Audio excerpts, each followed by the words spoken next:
For almost 2 decades, football belonged to two names, Cristiano Ronaldo and Lionel Messi. Every debate, every Ballon d'Or, every Champions League night, every impossible goal somehow came back to them. But now, football is changing. The old kings are still loved, but the new generation is no longer waiting. They're already taking over. Look around Europe right now. Kylian Mbappe has already played in multiple World Cup finals and scored on the biggest stage like it was a normal thing. Erling Haaland turned goal scoring into something that feels almost robotic. Jude Bellingham walked into Real Madrid and instantly looked like he belonged there. Vinicius Jr. became one of the most terrifying wingers in the world, and Lamine Yamal is doing things as a teenager that most players never do in their entire career. These players are no longer in the future, they're in the present. What makes this generation so much more different is how young they are when they became stars. In the past, a player might break through at 22 or 23, slowly grow into the spotlight, and maybe become world class later. Now, teenagers are starting Champion League games, 20-year-olds are leading national teams, young players are carrying clubs with millions of fans, insane pressure, and non stop media attention.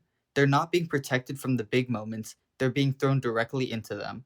And somehow, they're surviving, and some of them are even thriving. But this new generation isn't just talented, they're built differently. They grew up watching Messi and Ronaldo highlights every day. They studied Neymar skills on YouTube. They copied Mbappe's speed, Ronaldo's finishing, Messi's close control, and Modric's intelligence. A kid today doesn't need to wait for a coach to show them greatness. They can open their phone and watch the best players in history, frame by frame. That changes everything. This generation has more information, more pressure, and more competition than any generation before it. And the style of football is changing with them. The modern player has to do everything. A winger can't just dribble, a striker can't just score, and a midfielder can't just pass. Today, football demands speed, strength, pressing, creativity, discipline, and intelligence all at once. That's why players like Bellingham feel so valuable. He can score, defend, lead, run, pass, and control the emotion of the match. That's why Mbappe is so dangerous. One mistake, one open space, and the game is gone. And that's why Haaland is so unique. He may barely touch the ball, but when he does, the scoreboard changes. Still, there's one big question. Can this generation create the same magic as the last one? Because greatness isn't just talent, it's consistency. It's winning when everybody expects you to win. It's carrying your country when the pressure is unbearable. It's showing up in semifinals, finals, derbies, and title races. Messi and Ronaldo didn't just become legends because they were good for one season.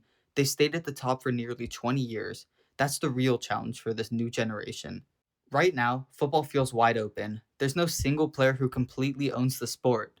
All Mbappe, Haaland, Bellingham, Vinicius, and even Yamal might have a case at the best player, but that's what makes this era exciting. We're not watching one king take the crown, we're watching an entire generation fight for it.